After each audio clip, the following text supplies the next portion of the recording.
Yes, yes. God bless you all. Now, yeah. So I just watched the Opetaia Mary's Breidis fight. Um, yeah. Leading up to it, man, there was some awful undercard. There was just no quality there, man. There ain't no depth in boxing in Australia. I understand that, man. And they had to pay $60 of Australian money, which is about 35 quid, for the pay per view. If you follow boxing, man, in Australia, you get skanked, man. Everything's pay per view. Um, pre-main event, some bum who looked like John L. Sullivan with a Costa Zoo rat tail, who couldn't box, got violently ironed out by Guy Hardman, who I haven't really heard much about.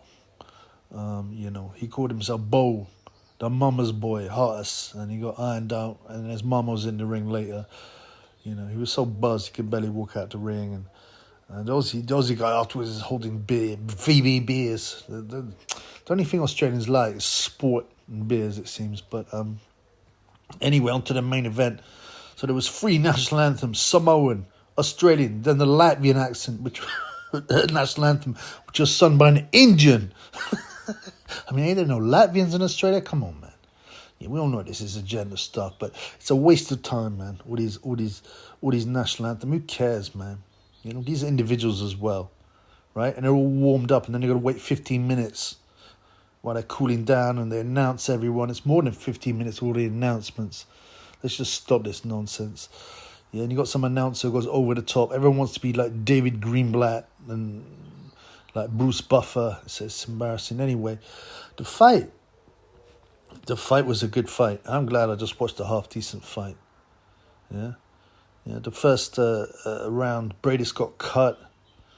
The early rounds, man, that Opetaia, was looking slick. And I wonder where he'd tire. Yeah. Breidis' right hand was always a danger. But Breidis got hurt with a massive uppercut that bust up his nose. And from then, he couldn't breathe properly, for his nose. His mouth was open. It looked broken. Bad stuff, man. Opetaia was accurate in the earlier rounds. He started to lose accuracy later on. He seemed to put his head in a lot. Now, it turns out, allegedly, according to his trainer, he broke his jaw in the second round. So he's probably trying to protect his jaw a bit, but I don't know. He used the head a lot. He held a lot.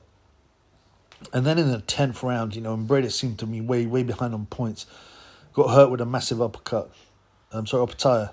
Opetaia got hurt by Breidis by a massive uppercut. Breidis was tired and he couldn't land anything else. But the last two rounds were tough rounds. They're Breidis rounds, and he was really trying to stop Opetaia. He was probably a bit tired, Breidis. But Breidis, I got to say, is one tough guy.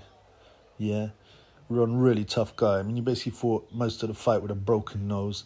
Like I said, it turns out Opetaia, might have had his jaw broken in the second, according to the trainer, but there's a real shot in the 10th that busts his mouth up. And I think Opetaia broke his jaw, or certainly, it's fractured or something, very, very badly injured, man. He couldn't even talk.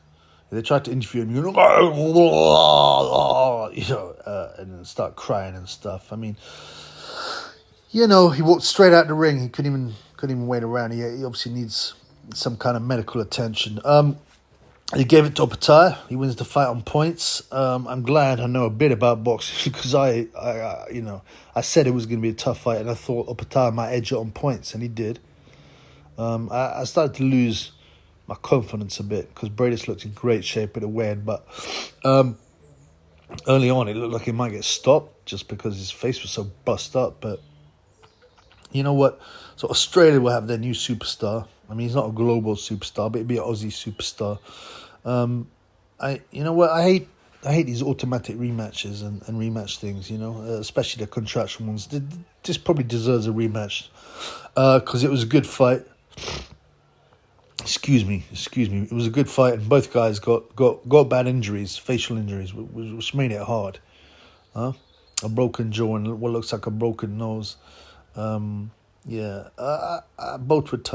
Both were tough. I'd like to see the fight again, sure. I'd like to see the fight again. I think, with these rematches, the younger guy, usually has the big advantage in the rematch in fights of this nature. It'd be interesting to see what happened. I know it sounds stupid because it's boxing and you're meant to injure the other guy, but if both of them hadn't had them facial injuries, how would the fight be any different? I mean, I don't know, man. They're both tough guys. They're both tough guys. At least we had a good fight, a fair decision, in my opinion. I thought Opetaia was a bit dirty. The head, the holding. He didn't get no tellings off. I think the ref only told off Breidis. But you know what? Yeah, I gotta say, Breidis very, very tough man. Very tough man. Obviously, Jake Paul's not gonna fight him ever. Yeah, but yeah. Let's see the rematch, man. That's all I gotta say. It's a half decent fight, for once. Yeah, just seen Breidis interviewed afterwards. He's a very classy guy. He was like, yeah, he deserved the decision. It was a tough fight. He just kept talking like normal. As Opetaia is like really busted up, in his dressing room. But like I said, this one is worthy of a rematch. And yeah, Breidis is a tough man and very classy guy. I don't know why he went that mad Jake Paul route because he don't need that. Peace.